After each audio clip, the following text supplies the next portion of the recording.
Hi everyone, my name is Kate Karani. Welcome to our Open Yoga YouTube English channel. Today I'll read for you this wonderful book named Principles of Tantra by Shri Yukta Shiva Chandra in translation by George Woodruff. So today we have a chapter 6 which names Worship of Devatas. So let's get started. Sadhaka, against our wish, we are obliged to say again that the healers of whom we have spoken, I want to quote 4 sayings from Mahanirvana Tantra as evidence in 4 of their views. Though these statements are supposed to be evidence on their belief, we shall, in order to show what this evidence is, quote the entire text consisting of the Devi's questions and the answer of Sadashiva.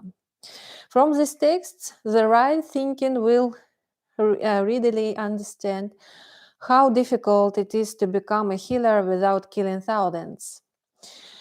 In the 14th ulasa of this Tantra, after Mahadeva had spoken of the rules and ritual relating to the consecration of the images of Devas, Devi said, Lord, tell me truly what devotees should do if for some unforeseen reason the consecrated images of a Devata is left without worship.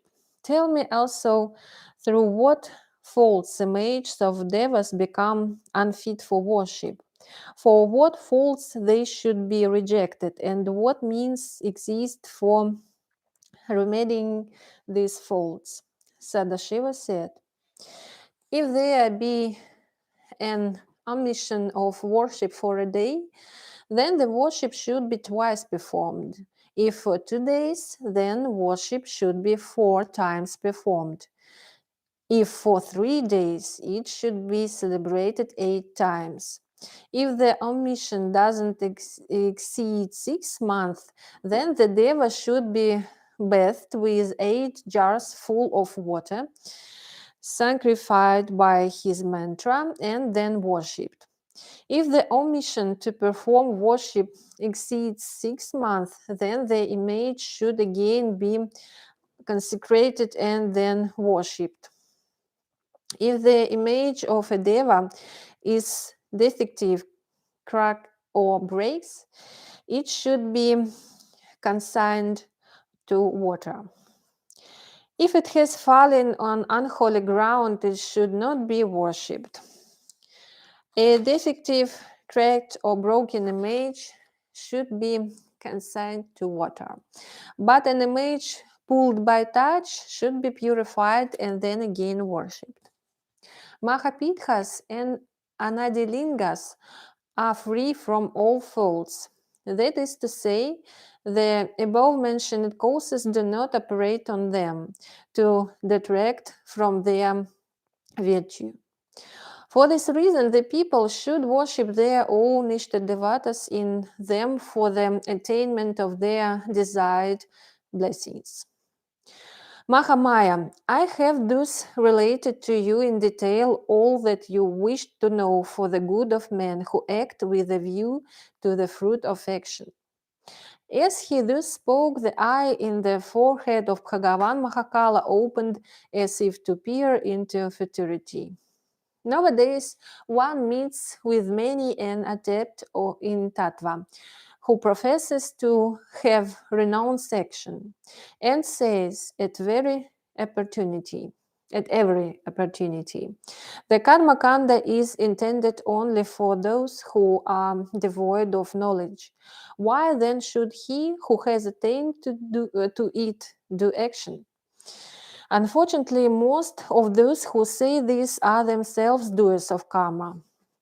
What they therefore say must mean that such karma alone as consists in the worship of devas is for those who are devoid of true knowledge, while such karma as is required for the service of wife, children, and the like may be done even by those possessed of the true knowledge.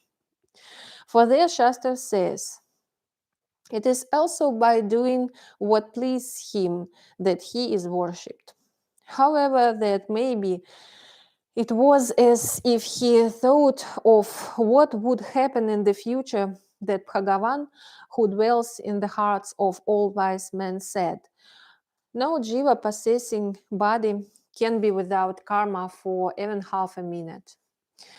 Helpless, he is drowned by the current karma even against his will.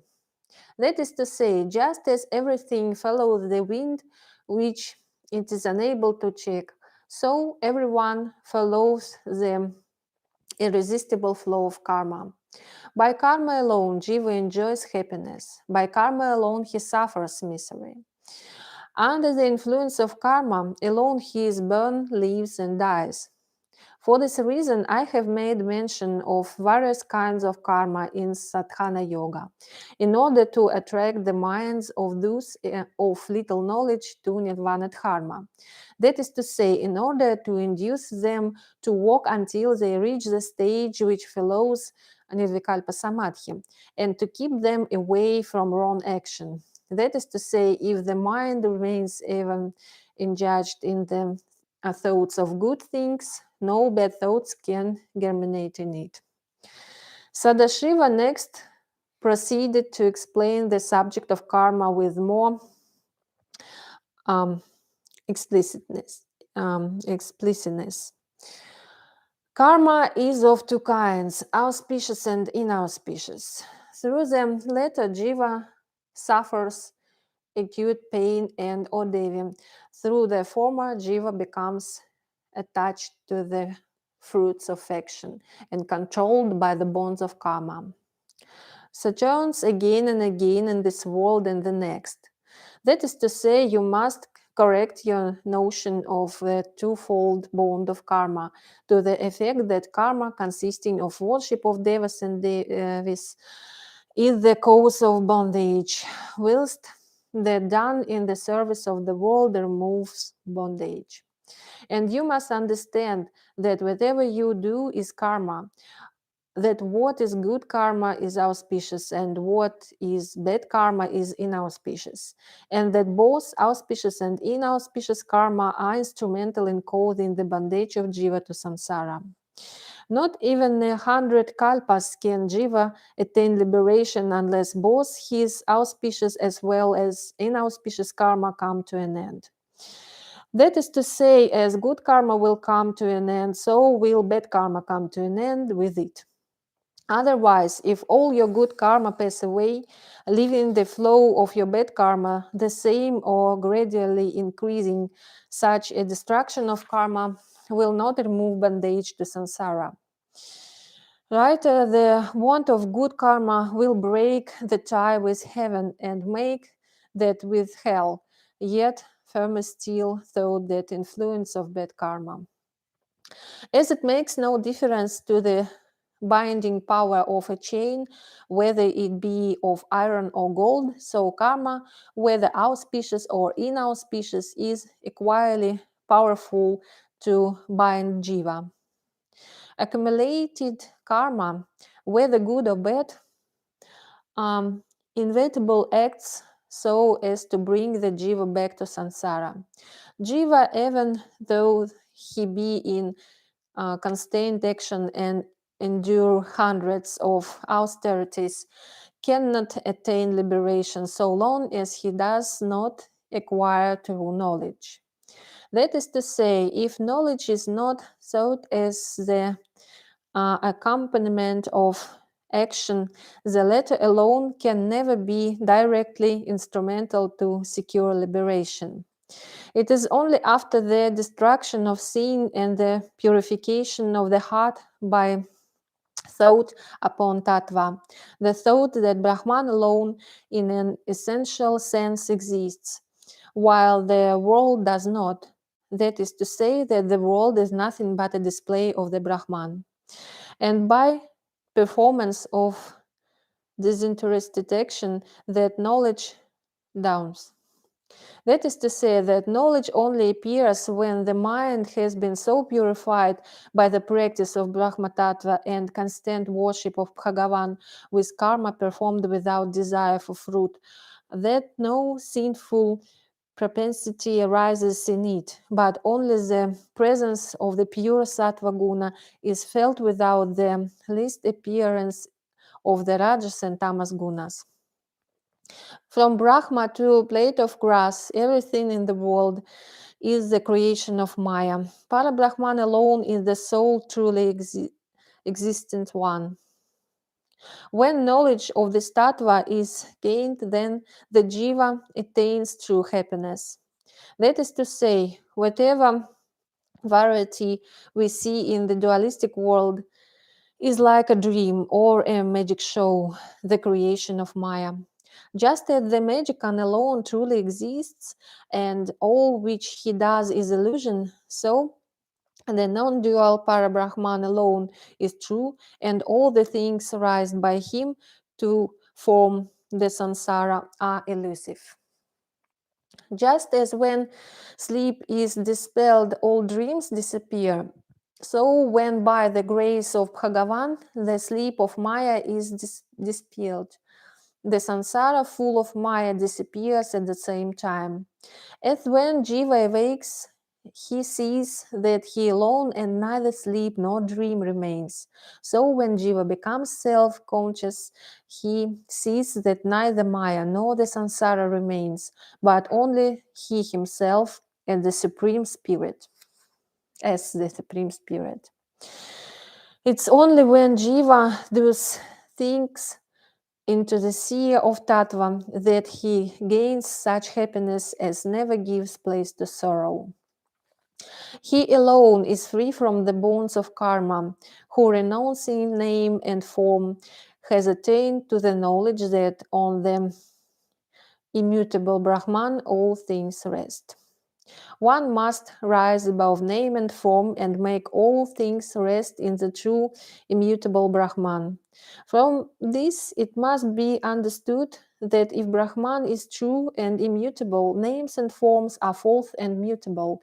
What is true is stable and what is false is unstable. So that to reach the true, the false must be abandoned.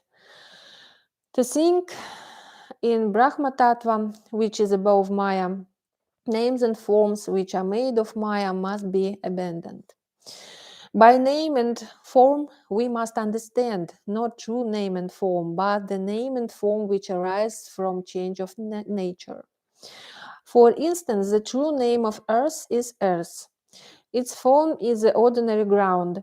When, however, cups, jugs, pots, dishes, and other like things are made of it, the name of forms of those articles are due to nothing but change.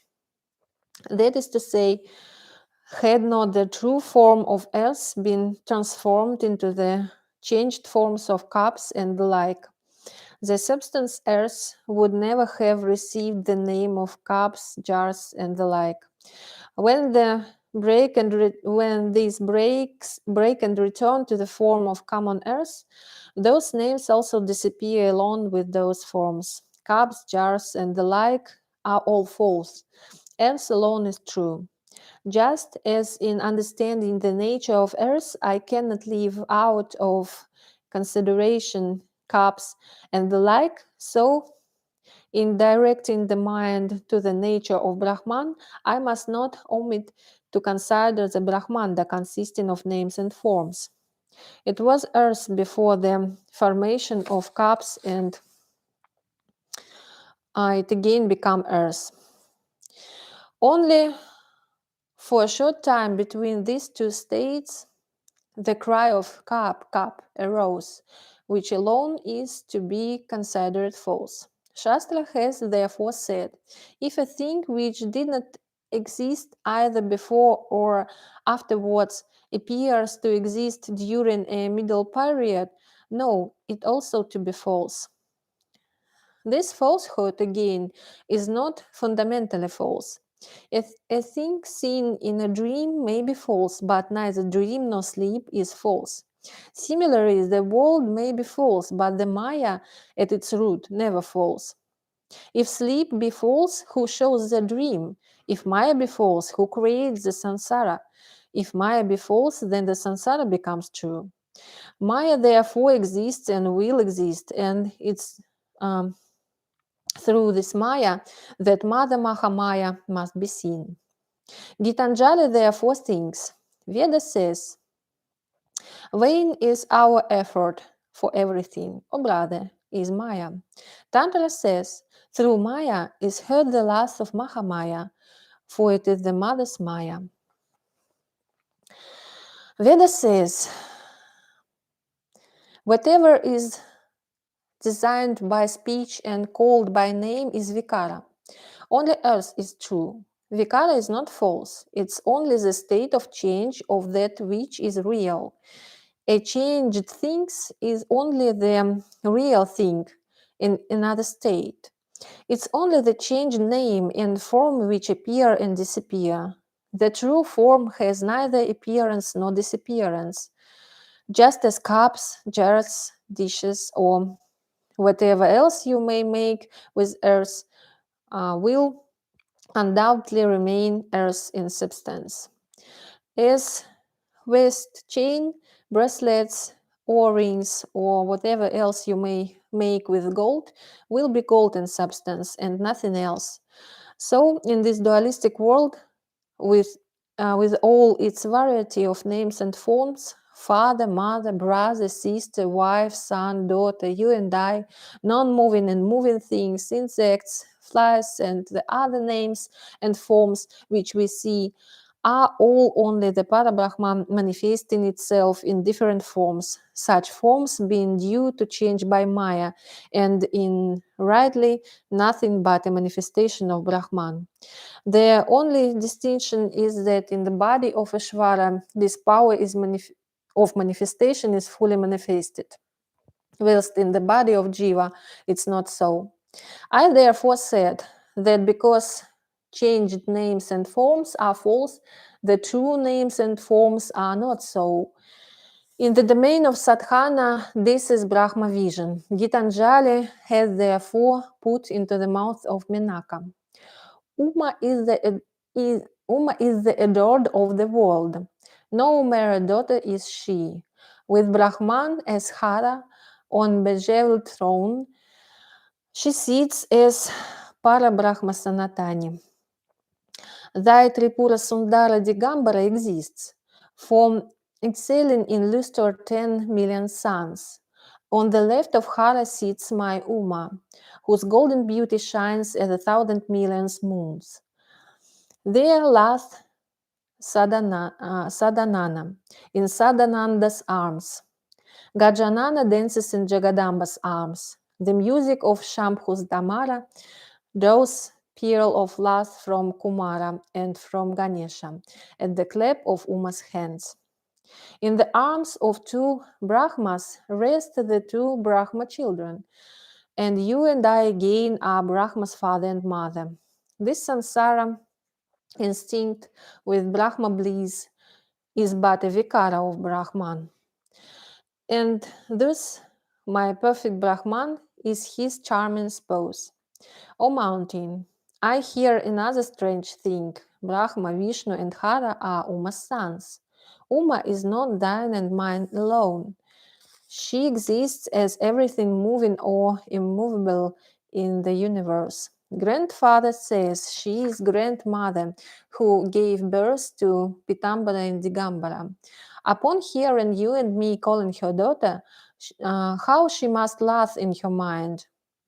Being thus ashamed and afraid to call her daughter, the queen Minaka may well call herself their daughter's daughter. But that daughter is not daughter to the queen alone. If entreated, she becomes even the daughter of a begar woman.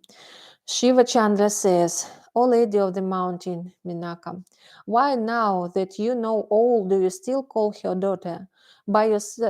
Be yourself daughter for once, and offering Jaba flowers to the daughter's lotus feet. Cry victory to mother. One must rise above name and form and make all things rest on the immutable Brahma.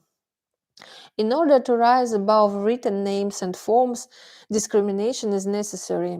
Discrimination, it means viveka, is nothing but the understanding of the true nature of things. In discussing the fundamental nature of name and form, the whole attention must be directed to the Parabrahman, just as in discussing the question of the substance of a cup, the attention is directed to the earth, of which it is made. But because you must use names and forms, this doesn't mean that you must leave this Brahmanda with its names and forms and go to live in another Brahmanda. Judge as you are, your name and form will accompany you to whatever Brahmanda you may go. One cannot therefore discuss name and form by throwing off name and form altogether.